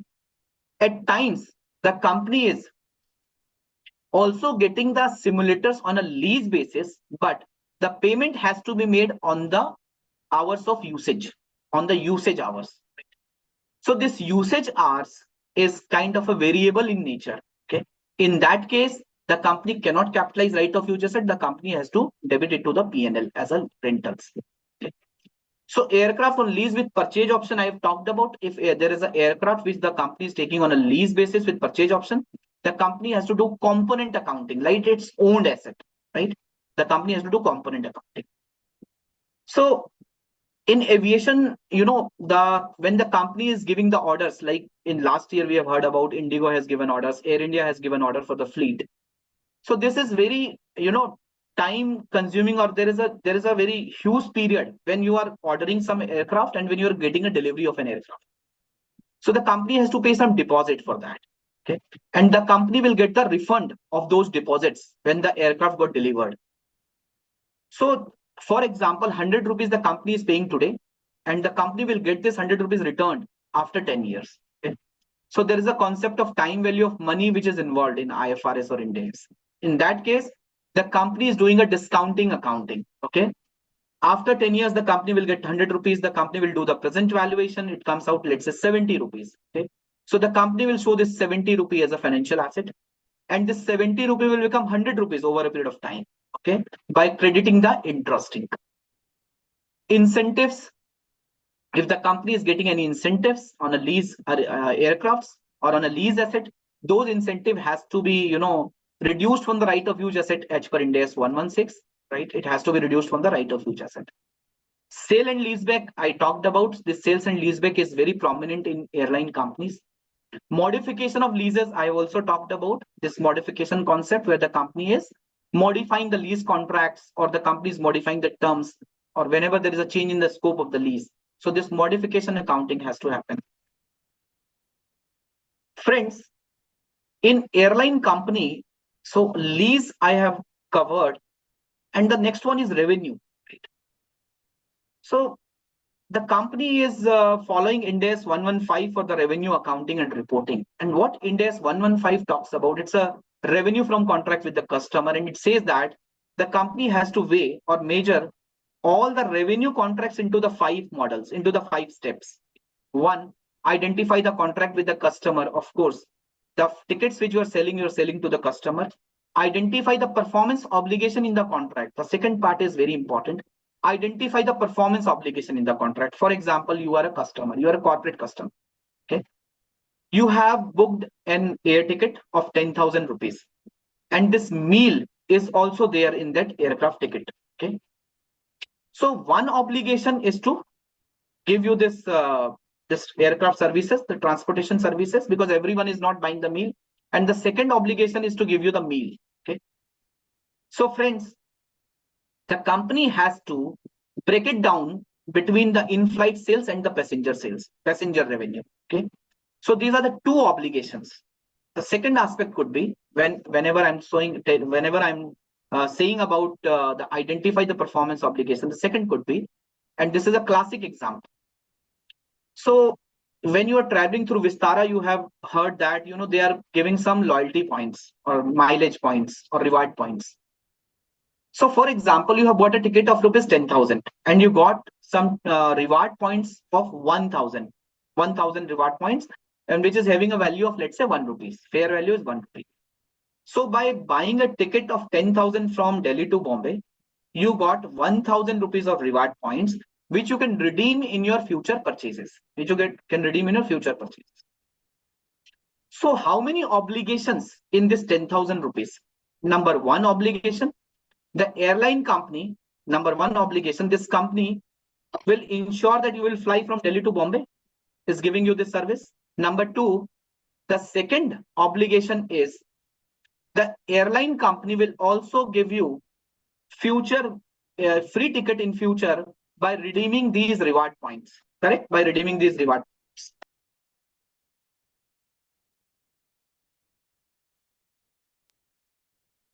By redeeming these reward points. Okay. So friends, first I'll complete this 5 step and then I'll discuss some revenue transactions of airline company and how the airline company do the accounting. The first step was identify the contract with the customer, which is pretty simple. The second one is identify the performance obligation. What is the performance obligations of the company? Determine the transaction price. What is the transaction price? And in the transaction price, there could be a fixed price, there could be a variable consideration. The fourth one is allocate the transaction price. For example, you got 10,000 rupees and now you have to break it down into the multiple performance obligation. Let's say this is for the passenger flying revenue, this is for the meal revenue. Okay. So allocate the transaction price to the performance obligation. And the last one is recognize revenue when or as each performance obligation is satisfied. Okay. Friends, the airline company has a lot of cash because you are booking ticket in advance. For example, if you have to travel in after 15 days, so you have to book ticket in advance. You are paying cash to the company. So this company is selling ticket for the next 6 months, 12 months, 5 months, tomorrow, day after. So whenever they are closing their accounts, they have money which they have collected for the future sales. So whether revenue is recognized when they are selling the ticket or revenue is recognized when they will take off, when they will flown. So revenue will be recognized on a flown basis. Because what is the performance obligation of this company? The performance obligation is to fly the aircraft, is to get the passenger travel from X to Y place, correct? So the performance obligation will be satisfied when the passenger will take off, okay, when the flight will take off. So the revenue will be recognized on a flown basis, right? So whatever money they have collected, it has to be shown as an unearned revenue. So in the every airline company balance sheet, you will find a liability known as a forward sales or unearned revenue kind of a liability, because revenue will be recognized when the performance obligation will be satisfied. Number two, in airline company, normally what happens, there is a A320, there is a A321 aircraft. So for example, there is a 186-seater aircraft. The trend says that 2% of the passenger will not turn up. The trend says that. Okay. So for example, the company has sold 186 tickets and 184 passenger boarded the flight, 2 passenger has not boarded the flight. If it is a cancelable ticket, the company will charge some cancellation fees and the company will refund the money. If it is non-cancellation, then entire money will get forfeited. Doesn't matter whether he will fly or he will not turn up. Okay. So this is known as a breakage kind of a revenue. This is kind of a variable consideration. So if the data says that 2% of the passenger will never turn up, so that revenue has to be recognized upfront. Because today, when, for example, a passenger is booking ticket for the today, the passenger is booking ticket for 6 months after this date, and I know that 2% will never turn up. So for 2%, I'll recognize the revenue in the same period. The third one, coming to the loyalty or reward points. As I explained, from Delhi to Bombay, the passenger has paid 10,000 rupees and he will get 1,000 reward points. So first obligation, the company is meeting upfront. The second obligation, let's say whenever he will have 5,000 point or whenever he will take 5 flights, he will get the 6th flight free of cost, right? So it means the company cannot recognize the entire 10,000 rupees of revenue upfront. Why? Because this will carry 2 obligations. One obligation upfront. The second obligation, the company is giving a promise or an obligation to redeem these reward points in the future sale. Okay. So friends, in this case, the company will collect the revenue of 10,000 rupees. For example, 9,000 rupees pertains to the current flight and 1,000 is the fair value of the reward flight. So the company will credit the revenue, passenger revenue upfront by 9,000, assuming that in the same period the flight is taking off. And the company will be crediting the loyalty point or reward point liability by 1,000 rupees. And this is how, you know, the accounting has to happen. The agent principal concept is again very prominent in airline company. For example, if one airline company is selling a ticket of another airline company, and for that, the airline company is getting some commission while the airline company is collecting the money, right? But the company has to return the money to the other airline partner and the company will get some commission. So that commission will be accounted of as a net. That commission will be accounted of in the revenue, right? Not the entire money which they have collected from the sale of the other airline partner flights. Okay, because they're acting as an agent. Because who is responsible for carrying all the inventory risk, price risk, and satisfying the performance obligation? The other airline. So in the airline company, it is important to note whether the company is acting as an agent or as a principal as well in few transactions. So this Ind AS 115 is again played a very important role while doing the revenue accounting, because these airline companies into the B2C, business to customer, right? They are few bit could be B2B, but largely it is a B2C. Okay, so 115 is again very important. And I discussed about point of revenue recognition, no-show revenue, ancillary revenue, loyalty or reward point. And as Hari Nagrani sir has mentioned, this RCS scheme, Udan scheme. So the government is also giving the subsidy to the airline company for flying in some remote routes or remote areas, for promoting the rural airport as well, greenfield airport as well. So the subsidy which the company is receiving, they are also recognizing as an income, as a other operating income. Maintenance. Again, maintenance is one of the fatty item in the P&L, and the maintenance could be of 2 types: time-based maintenance as well as flying-based maintenance.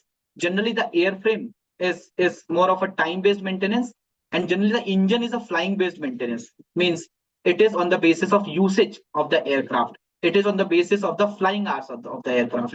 So you have to apply the accrual principle. You have to create a provision as per Ind AS 37, and you have to also apply the discounting principle while recognizing the liability. Key operational metric, there are some key operational metric which is specific to the airline company, like ASK, available seat kilometer. It shows the capacity of that airline company. For example, let's say one aircraft is there and it is 186-seater aircraft, and the flight is flying from Delhi to Bombay. It is 1000 kilometer. So what is available seat kilometer? 186 multiplied by 1000. 1,86,000 is a available seat kilometer. It shows the capacity, available seats kilometer, right? RPK, revenue passenger kilometer. Out of 186 passenger, out of 186 seater aircraft, only 150 passenger were seated, only 150 passenger were boarded. The company was able to sell 150 tickets. So 150 multiplied by 1000, 1,50,000 is the revenue passenger kilometer. Passenger revenue per available seat kilometer. How will you derive that passenger revenue per available seat kilometer? In that case, you have to divide your passenger revenue. You have to, passenger revenue by available seat kilometer. You will get the passenger revenue per seat kilometer. Okay. So these are the few, metric which is specific to the airline company. So passenger revenue per ASK, as I told about, ancillary revenue per passenger. So there on the LinkedIn or in social media, there was a saying about an airline company that their in-flight sales is more than barbecue nation, right? I don't know what was right, what was wrong, but how will you compute ancillary revenue per passenger? The total ancillary revenue in terms of your in-flight sales, in terms of your Excel seat, in terms of baggage revenue divided by your passenger. Okay. CASK, cost per available seat kilometer. Your operating expenses divided by available seat kilometer. Load factor. Must have heard about load factor. What is a load factor? For example, it is a 186-seater aircraft and 186 flight is going full. So 100% is a load factor, right? So load factor means revenue passenger kilometer divided by available seat kilometer. Fleet utilization. How efficiently you utilize your fleet? What is your total aircraft hours divided by number of aircraft? For example, you will say that my total aircraft hour is 10 lakh. Let's say your number of aircraft is 1000. Okay. So what is your fleet utilization? So 10 lakh divided by 1000. Okay. It indicates that how effectively the airline is using its fleet, right? So higher utilization shows the better operational efficiency. On-time performance, OTP. What is OTP? It is not something which you are getting at the time of credit card usage. On-time performance. And what is on-time performance? Number of on-time arrival and departure divided by the number of flights. Out of, let's say, 100 flights, you have always on time in 90 flights, in 90% cases. So your OTP could be, so number of time, on-time arrival and departure divided by the total flights, multiply by 100. So this gives you the OTP percentage. CSAT score, the customer satisfaction score. Net promoter score, that whether you are promoting that airline or not, are you happy with that airline or not, right? Average aircraft age. What is your average aircraft age? So one airline company is saying it's a 4 years. One airline company is saying it's a 6 years. So what is the age of the aircraft? So it measures the average age of the airline's fleet. A younger fleet can be, more fuel efficient and most cost effective. Free cash and restricted cash, because it's a kind of a company or industry where the company is collecting the cash upfront. Right? So the company is a huge chunk of, cash base, but there could be a free cash, there could be a restricted cash, because the company is also giving some guarantees or securities to the foreign, partners. So the one has to look at what is the restricted and what is free component in that. So these are some KPIs relating to the airline company. This is, extract from the published result of March 24 of Indigo Airlines. You can see the balance sheet size of 82,000 crore and the right of use asset is 34,000 crore, which I was talking about. And in terms of liability, the lease liability you can see is 11,500 crore is current liability, and 37,000, roughly 50,000 crore is the lease liability. Okay. This is the P&L where you can see major cost is aircraft fuel expenses is there. Then one of the caption is aircraft and engine rental. Then there is a maintenance cost. Then there is a airport fees and charges is again one of the fatty line item in any airline's balance sheet and P&L. There is a employee expenses. There is a finance cost, which is finance cost on lease liability and the other debt. Okay, so this is from the published results of 31st March 24. And thank you so much. I hope most of the time was given to. Thank you, Alokji, for such a wonderful deliberations. And you said 10 was already sold by earlier speaker, and then you saw how the aviation industry is doing lending and financing. I have certain questions, if you permit, can I ask? Yes, why not? Yes. The question with the Mr. Alok sir, why present value of lease rental is used to compute right to use assets as compared to PPE, which is valued at cost adjusted against depreciation? Can you repeat your question, sir? Yeah. Why present value of lease rental is used to compute right to use assets as compared to PPE, which is valued at cost adjusted against depreciation?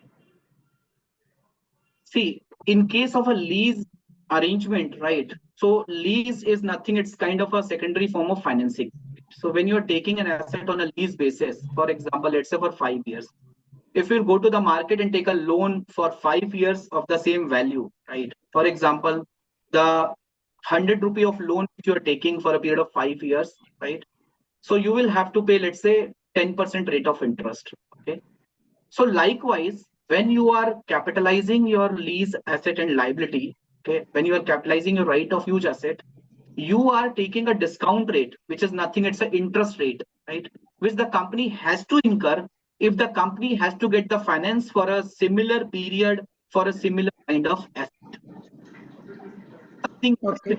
When you are talking about PP or fixed asset, you are talking about the ownership of the asset. Here we are talking about the lease period of the asset for the limited life of the asset.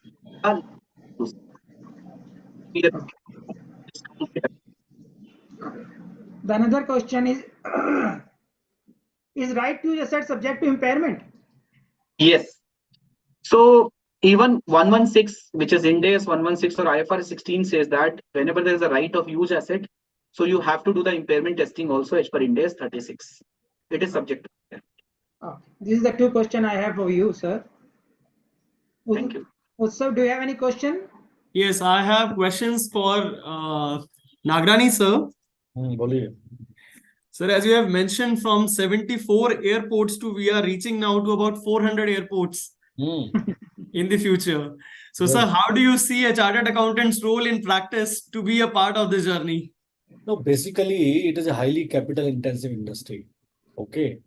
And even if you are going to start a new airport, a small airport with a capacity of 10 million or 12 million, it requires 3,000 to 4,000 crore investment is required. The currently major problem which is being faced by the airport operator is the funding for creating infrastructure. Problem in case of aviation industry is that if you see the energy industry, there is dedicated financial institutions like PFC, REC. They are giving funding for the various infrastructure project in the energy sector. But for aviation sector, there is no dedicated financial institution established by the government. When government is talking about they will make 400 airports, both including greenfield and brownfield airport, they should have a dedicated infrastructure financing institution who will meet the requirement of the airport operator to set up such kind of infrastructure.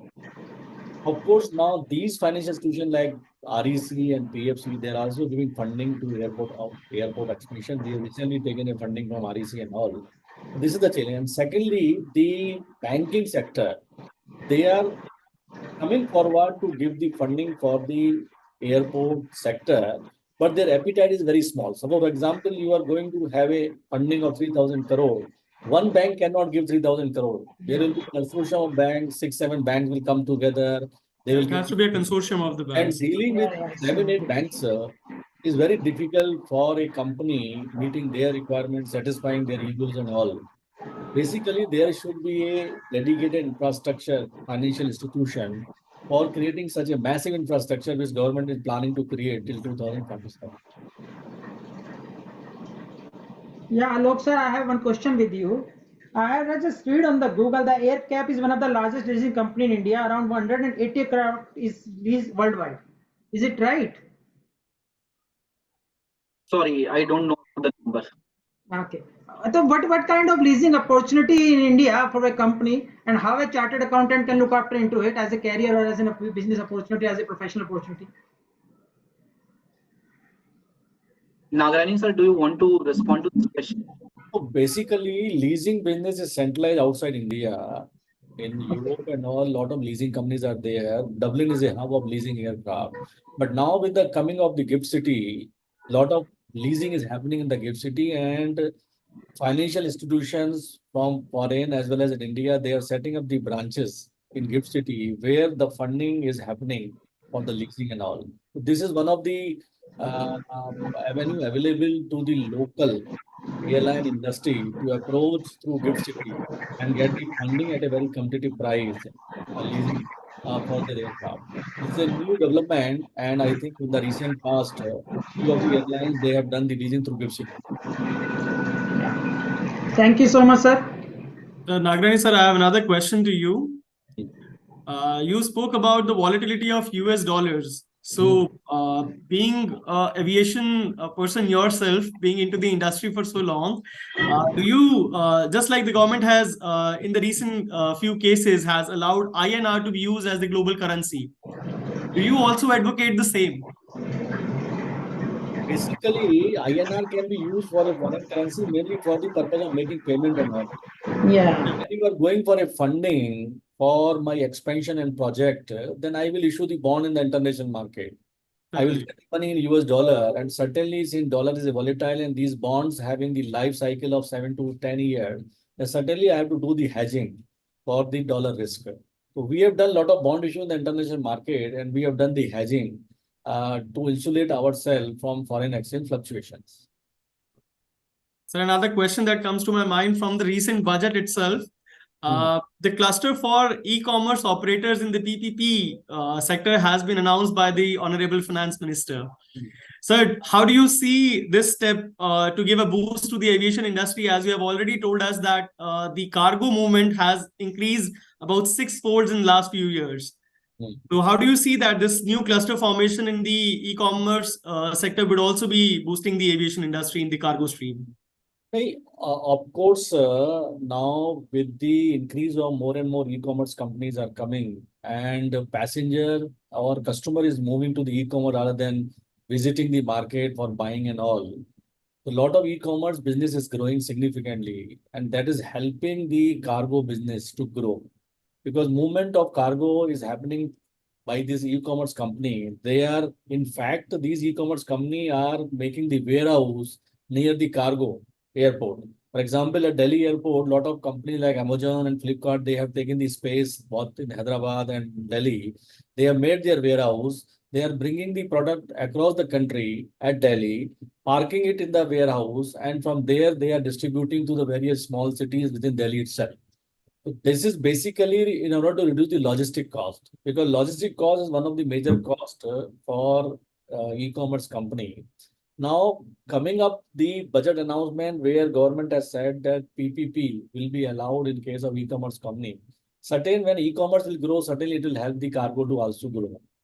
Because cargo is one of the major contributor for revenue for the airport operation because it is deregulated, and a lot of scope is available to improve the income in the cargo. And e-commerce certainly is the major contributor for the overall cargo business in India, especially in the major cities where they are making it a cargo hub. A lot of movement is happening across the country to a particular place, and from there it is distributed to the local city as well as other part of the neighboring cities. Yeah. So another question that comes to my mind from your MRO, the maintenance, repair, and overhauling. You said that there is no enough capabilities in India right now. You need to be very much dependent upon the overseas companies in this case. So, sir, do you see that this is also a scope of opening the FDI, particularly into this sector, Yes, yes. and giving a push to it? You are absolutely right. MRO is one of the major business available because as I mentioned that the number of aircrafts are going to increase significantly, 3,500 or more. then certainly they need the MRO facility in the country. Otherwise, they have to move to Middle East and Europe for the maintenance and repair and overhauling. That is very costly because they have to pay in foreign currency.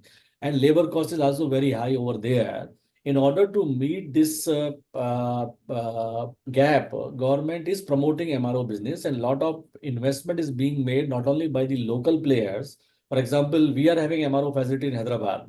We have built on our own. Similarly, other airport operator and airlines also coming forward to bring the MRO facility, and lot of foreign investment is also happening in India in terms of MRO because they believe that this part of the world, which is growing significantly, as we mentioned that aviation is going to be the third largest in India, there's certainly a lot of businesses available. So now focus is more of those MRO companies you are earlier operating under from Middle East and Europe. They are finding a lot of opportunity to make their base in India so that they can use the low cost facility of labor and other charges in India, and they can provide service to airlines rather than airlines moving to other part of the world and paying high cost for the maintenance. I think Alok can also answer because he's spending a lot of money on MRO. Sir, you are Yes. So, sir, one last question from my side, sir. Please. As you said that technology is one of the prime parameters for the airport operators.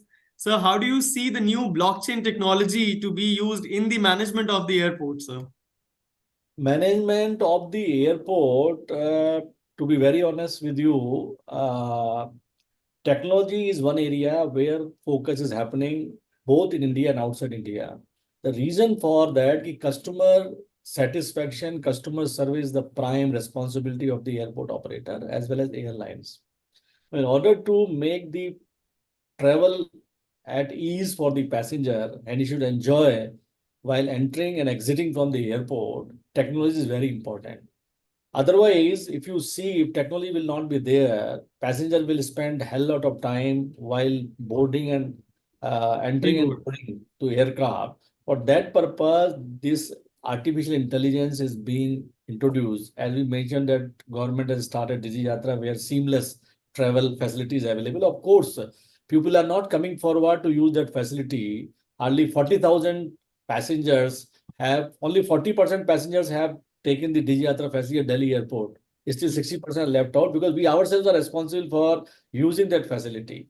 Yeah. But of course, each airport is spending a lot of money on technology, blockchain, artificial intelligence, we are using it. In fact, we are doing a lot of study in terms of queuing at the counter, how it is happening, how passengers are behaving while going for the shopping at the outlet. All these things we are doing a lot of study, a lot of technology has been brought in by various airport operator as well as what is happening outside India at various airports in terms of technology that also we are doing study. And airport will feel that it is suitable for the Indian airport, Indian condition to make operational efficiency because ultimate object is that we should reduce the manpower. That currently this industry is highly capital intensive as well as highly manpower intensive industry. A lot of manpower is involved. Ground handling activity is also going to be technology driven so that no movement, no manual intervention of manpower is required for dealing with the ground handling activity. A lot of efforts are being made, but of course it takes time and a lot of investment is also required because technology is not free of cost available. And the major problem in technology is that if you implement one technology, by that time new technology will come. Certainly. You have to keep on innovating and keep on customize yourself with a new requirement. It's a continuous exercise that Very needs to be highly taken. highly volatile industry because a lot of changes are happening in this industry globally, and there is a very stiff competition in terms of bringing efficiency at the airport. Certainly. So, sir, with this, I end my questions here. Vikramji, do you have another question? No, we don't have any other questions. We like to thank you, both the speakers, for such enlightening us, and also thanks to the audience, being we know all that tomorrow is the 31st July, and the last date is still they are here, and listening this August gathering is great. And I really thanks to Hari Nagrani sir and Dr. Alok Gargji for sparing their valuable times, and also thanks to the chairman and vice chairman of the committee for giving us this opportunity. Also request to be in future also that kind of seminars so that our members and we can enlighten us about this exploring the aviation industries, which is grow after 27, as Nagrani sir said, Udan. This is the government ventures by the BJP government, and I hope we are doing on a great path. By 2047 in Amrit Kal, aviation industries can do anything. Thank you. Thanks a lot for all. Thank you. Thank you very much. Thank you, Vikramji. Thank you so much. Ji. Thank you, everyone. Thank you, Alok. Thank you, sir. Thank you so much. Yes. Yes, you can. Yeah. Thank you, everyone. Thank you. Recording stopped.